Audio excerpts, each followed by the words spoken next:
तरपारकर जे deputy commissioner Mohammad Nawaz सूअ ते डीसी office जे फंडन में वडे पैमाने ते गोभी वणन समेत मथस किरोड़े ऐं अरबें रुपयनि जी मुबैना करप्शन करण जा इल्जाम आहिनि। इन सिलसिले में ज़रियनि जागृता न्यूज़ खे ॼाण ॾिनी आहे त ज़िले तरपारकर जे डिप्टी कमिश्नर ऑफिस जी टोटल सालियानी बजट किन सरकारी दस्तावेज़नि में 13 करोड़ 45 लख 64 हज़ार रुपया ॼाणायल आहे त किन कागज़नि में वरी 11 करोड़ 71 लख 85 हज़ार रुपया ॾेखारियल आहे। जॾहिं त इहा किरोड़े रुपयनि जी बजट केॾांहुं थी वञे ऐं कहिड़नि मदनि में निकिरी किथे थी ख़र्च थिए इन बाबति मिठीअ जे कंहिं बि माण्हू खे का बि ख़बर कोन्हे। चयो वञे थो त ज़िले जे हेडक्वार्टर वारे शहर मिठी में वाक़िअ हिन डीसी ऑफिस में टोटल नंढा वॾा 163 मुलाज़िम आहिनि, जिन में 34 मुलाज़िम ऑफिसर लेवल जा ऐं बाक़ी 129 मुलाज़िम हेठीं ग्रेड जा आहिनि ऐं सरकारी दस्तावेज़नि में हिननि 163 सरकारी मुलाज़िमनि जी पगारनि जी सालियानी बजट 7 करोड़ 65 लख 81 हज़ार रुपया ॼाणायल आहे, जॾहिं त सरकारी दस्तावेज़नि में पगारनि खां अलावा बाक़ी 5-6 करोड़ रुपया ॿिया बि मुख़्तलिफ़ मदनि में ॼाणायल आहिनि।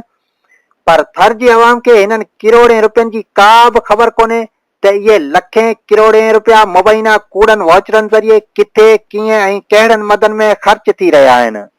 इन सिलसिले में जागृता न्यूज़ वटि मौजूद सरकारी दस्तावेज़नि मूजिब हिन साल डीसी ऑफिस मिठी में ऑफिस ऑपरेटिंग यानी ऑफिस ख़र्चनि जे नाले ते 3 करोड़ 54 लख 54 हज़ार रुपया ठिकाणे लॻाया पिया वञनि, जिन में टेलीफोन ऐं टपाल समेत कम्युनिकेशन जे नाले ते 8 लख 96 हज़ार रुपया ख़र्च ॾेखारिया पिया वञनि ऐं यूटिलिटीज़ बिलनि जी मद में 92 लख 80 हज़ार रुपया ठिकाणे लॻाया पिया वञनि,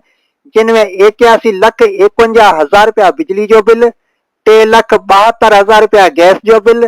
6 लख 95 हज़ार जनरेटर जो बिल ऐं 92 हज़ार रुपया पाणी जो बिल शामिल आहे। जॾहिं त सफ़र ऐं सवारी यानी ट्रेवल एंड ट्रांसपोर्ट जे नाले ते 49 लख 27 हज़ार रुपया ठिकाणे लॻाया पिया वञनि। वाज़ह रहे त कुझु वक़्त अॻु डीसी तरपारकर तरफ़ां सिंध सरकार खे गाॾियुनि जे हवाले सां मोकिलियल हिकु रिपोर्ट में चयो वियो आहे त डीसी ऑफिस जे टोटल 19 गाॾियुनि मां 9 गाॾियूं बिल्कुलु ख़राब ऐं हलण लाइक़ न आहिनि, जंहिं करे 21 नयूं गाॾियूं वठी ॾिनियूं वञनि। दस्तावेज़नि मूजिब डीसी ऑफिस मिठी जा जनरल ख़र्च 2 करोड़ 19 लख 7 हज़ार रुपया आहिनि, जॾहिं त मज़हबी ॾियारनि, क़ौमी ॾियारनि ऐं पोलियो कैंपेन समेत ॿियनि कमनि कार्यनि जे नाले ते 1 करोड़ 89 लख 3 हज़ार रुपया ठिकाणे लॻाया पिया वञनि। इन सिलसिले में दस्तावेज़नि मूजिब ग्रांट्स ऐं सब्सिडीज़ जी मद में 20 लख रुपया, घरेलू इमदाद जे नाले ते 20 लख रुपया, ट्रांसफर्स जे नाले ते 40 लख 2 हज़ार रुपया, एंटरटेनमेंट ऐं गिफ्ट्स जे मद में 40 लख 2 हज़ार रुपया, इमदाद ॾियण जे नाले ते 20 लख रुपया, कब्ज़नि जे हवाले सां 1 लख 54 हज़ार रुपया, ऑफिस जी मरमत ऐं सार संभाल जे नाले ते 27 लख 48 हज़ार रुपया ठिकाणे लॻाया पिया वञनि, जॾहिं त ट्रांसपोर्ट जी मद में 10 लख 55 हज़ार रुपया, मशीनरी ऐं सामान जी मद में 1 लख 76 हज़ार रुपया ऐं ऑफिस जी जोड़ जक जे नाले ते 15 लख रुपया ॾेखारिया पिया वञनि। इन खां अलावा ॿिया अनटाइटल्स ऐं अदर्स जी मद में 59 लख 43 हज़ार रुपया, आज़ादी जे ॾियारनि जे नाले ते 3 लख रुपया, योम अली जी मद में 10 लख रुपया, चहलम जी मद में 10 लख रुपया, महरम जे नाले ते 10 लख रुपया, रबी अलावल जे नाले ते 5 लख रुपया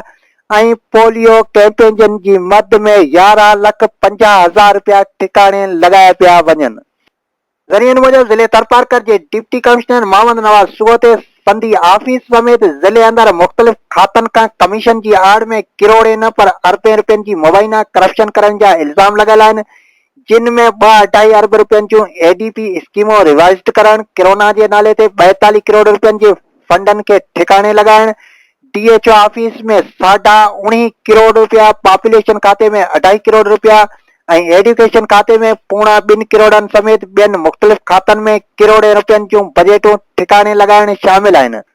जॾहिं त मज़कूरा डीसी तरफ़ां ज़िले तरपारकर में किरोड़े ऐं अरबें रुपयनि जी मुबैना करप्शन करण ख़िलाफ़ मिठी जो हिकु समाजी अॻवान सुप्रीम कोर्ट ऑफ पाकिस्तान जे अॻूणे चीफ जस्टिस गुलज़ार अहमद खे सुओ मोटो एक्शन वठण जी दरख़्वास्त पिणु ॾेई चुको आहे, पर छाकाणि त डिप्टी कमिश्नर मोहम्मद नवाज सूअ अॻूणे सदर आसिफ अली ज़रदारी जे नंगर वारे वेझे मुलाज़िम निहाल नाई जो ख़ासि माण्हू आहे, तंहिं करे हिन करप्ट कामोरे ख़िलाफ़ अॼु ॾींहुं ताईं का बि कानूनी कार्रवाई थी न सघी आहे। वाज़ह रहे त डीसी तरपारकर ख़िलाफ़ तर्जो साझा अंदरियूं सरापा एहतिजाज बणियल आहिनि ऐं डीसी मोहम्मद नवाज सूअ तरफ़ां कयल किरोड़े ऐं अरबें रुपयनि जी मुबैना करप्शन खे प्रिंट, इलेक्ट्रॉनिक ऐं डिजिटल मीडिया ते निशानदेही करे रहियूं आहिनि। पर सिंध जा हुक्मरान ऐं वास्तेदार इख्तियारियूं मज़कूरा करप्ट कामों के खिलाफ को भी एक्शन करण लाइ तैयार न आहिनि। हितां जे सियासी ऐं समाजी धुरियुनि आला इख्तियारी वारनि खां मुतालबो कयो आहे त ज़िले तरपारकर जे करप्ट तरीन डीसी मोहम्मद नवाज़ सूबे खे हिकदम हटाइण सां गॾु संदनि खिलाफ कानूनी कार्रवाई करे थर में को ईमानदार डीसी मुक़रर करे ॾिनो वञे, जीअं मुल्क जो क़ौमी ऐं अवामी खज़ानो रोज़ जे लॻंदड़ धाड़नि खां महफ़ूज़ रही सघे।